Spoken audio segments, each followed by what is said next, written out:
Alright, I have some problems with the current state of the game, and this is more of things I want to express rather than just start saying the unreleased game that's still in development is bad and so on and so forth, the game is dead, blah blah blah. And I hope these are temporary problems that get changed for the betterment of the game, because holy shit, I have not felt this miserable since Gun Yamato meta. And shit, even Shiv Day 1 wasn't that bad unironically, but the current meta is ult crutch builds like Haze and 7 specifically. But first I want to touch on some of the other problems revolving the new heroes that were released not too long ago. I feel that ever since they were added to the game, they have gradually ruined the flow of the game in a very slow process. I feel like we had that honeymoon phase of enjoying them on release, but as time passed we kind of just learned more and more of how to use these heroes, and now it's getting to a point where certain builds of these heroes really show how overtuned they are, and even beyond a good amount of tweaks and nerfs, they still tend to dominate since they legit just feel overtuned still. All 4 heroes minus Viper fit into the game and are great heroes that can add so much to the game gameplay wise. If you agree or disagree with anything, please let me know down in the comments. I'm reading all the comments, and I would like to know your thoughts on these things that I'll be mentioning throughout the video. But starting with Calico, I'm glad they didn't end up making her a turret hero, and more or so an assassin tank hybrid, because it makes sense. I think she is close to being perfectly balanced. They just need to kind of reduce the amount of burst she produces. She shouldn't be doing half my health off of 2 gloom bombs hitting me as a squishy or a tank at all, and combine that with the rest of her kit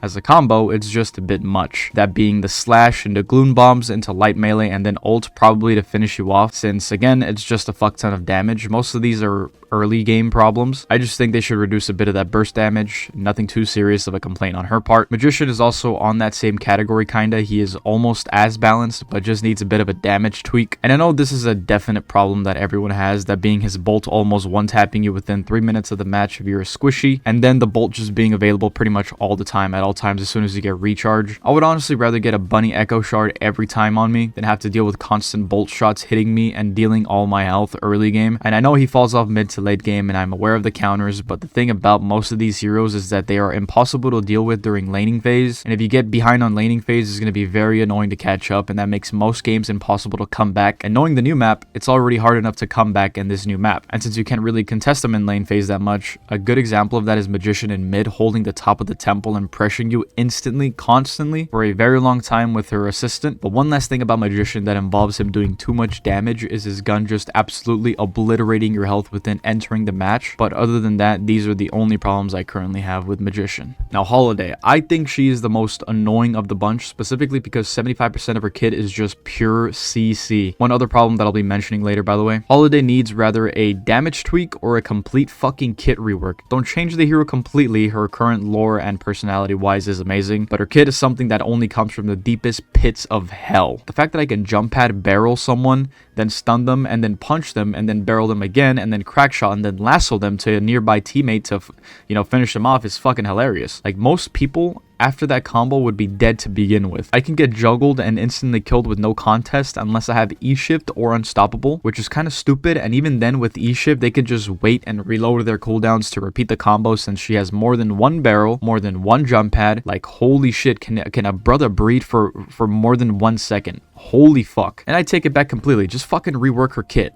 Just her kit. That's all you need to rework. Just rework the entirety of it. Less CC, the better. Like, a good suggestion, right, would make the CC in her barrel throw them around the explosion rather than just straight up. Remove or reduce the stun from her jump pad. Make it so you have to fully upgrade her barrel to do any CC. Remove the ability to do anything when ulting someone even. Like, just calm her the fuck down on the CC department. We have enough of that already in the game, I feel like. Now, Viper is the most boring hero of the bunch. Her premise doesn't really fit into the game and gets mistaken for Ivy every time I try to name her. Lore-wise, she is interesting, but her kit is flat out boring and lazy. She slides infinitely and has a bootleg execute that is very problematic with certain duos in lane, making her a big problem since there are no more solo lanes. Her ult is probably the best thing about her and really good for CC denial, and I think that they should keep that since I know that she is going to be reworked at some point. But she is fine, I think, for now. I just think that she is not a hero that fits in the game as of now. The only reason she is even remotely interesting is because she is somewhat an off-brain hero. You don't need to do anything other than slide, shoot, and poke, and then execute when they are low. And also because some people are just obsessed with the Lash X Viper or Ivy fandom because they are attracted to concrete, but that's about it. But now for one of the biggest problems right now is the ult crutch builds that are currently polluting every single game right now. Not a single game without Haze or 7 using ult build.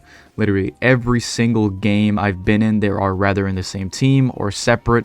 It's always those two in every single game with the same fucking build. For a community that gatekeeps information from others to dominate games for a very long time, why is it that you allow the degenerate fucking builds like this to surface? Like, holy shit.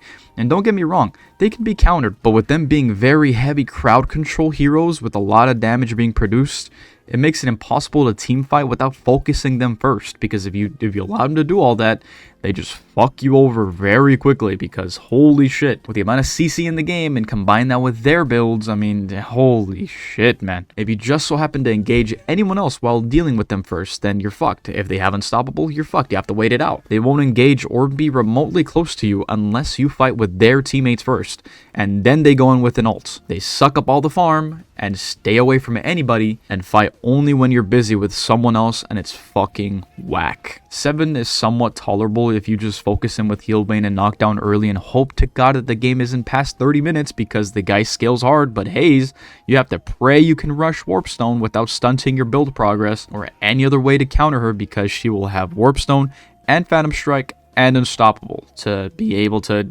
kill you without any contesting. Like, also, who thought it was actually a good idea to allow Haze to be able to use actives in fucking ult form? How and why? Why? The only way to fuck her over with all these actives is to have your whole team in the ult to spread the damage and kill her before she kills you, and hope to god that her team isn't around to even save her or be around her to compensate for the amount of damage she caused. But that takes teamwork, and that is something that is currently a myth. If you are solo, you are going to be coin flipping every match and praying your teammates have mics.